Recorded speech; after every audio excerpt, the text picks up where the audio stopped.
Students, hi. I'm making this video because I just figured you'd miss my face and I wanted to show it to you. So I'm at a doctor's appointment today and I will be back for our next class period, but I think you have enough stuff to do.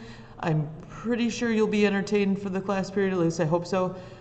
So first of all, this copper's on my desk. I'm going to put it right by my computer here. Your names are on it, and I'm hoping these are the right measurements that you gave me. So this is if you've completed your silver band and you gave me the dimensions of your copper band, this is it. The first thing you'll do is saw if you need to saw anything out. So if you have any cutout shapes, you could punch something with like the hole punch. If you just wanted circles in there, that would be fine. Otherwise, sawing is first, then we're filing. If you don't remember how to file, there is a video of my face, a different video of my face, showing you how to file in your Google Classroom or on YouTube. Remember when you file, can I show you this? I don't have a file on me. Of course I don't. I'm not prepared.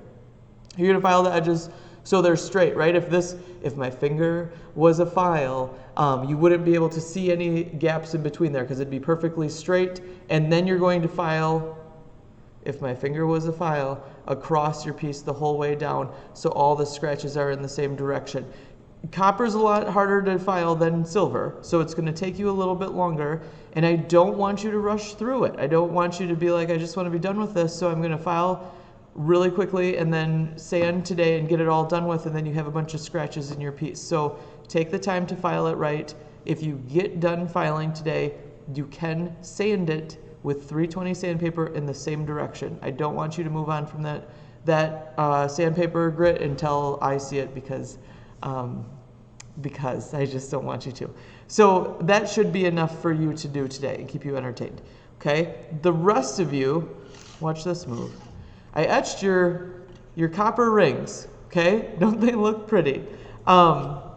So this is after the acid bath, and you can see like I just rinsed them in water, so some of them look pretty clean and some of them still have that paint enamel on them. Okay, so what I think, I did bring this over here, I was partially prepared. I think the best bet is you can run them under water and try to I just used my finger and like rubbed it off, and I think a lot of the paint enamel will come off that way.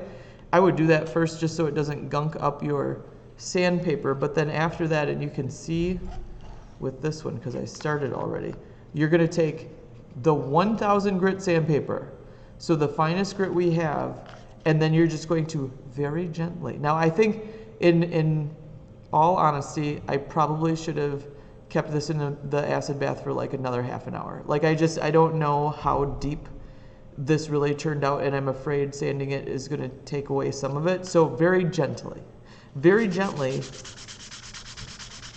going to sand this up. Ooh. I hate the feeling of the higher grit sandpaper. It gives me like nails on a chalkboard vibes. But you can see, right, we're keeping the texture here, so just keep track of it. Just keep checking in with it and make sure that you like the way it looks. So you're going to sand with 1000 grit sandpaper until you are happy with it. I know someone will ask, do I have to sand the back? Yeah, I mean, you want it to look sort of nice, right? So you don't have to sand it, but you have to get rid of the paint. Yeah, you do. You have to sand it. I just decided. You have to sand it. But it shouldn't take long. Just 1000 grit because you've already done the work one time, okay?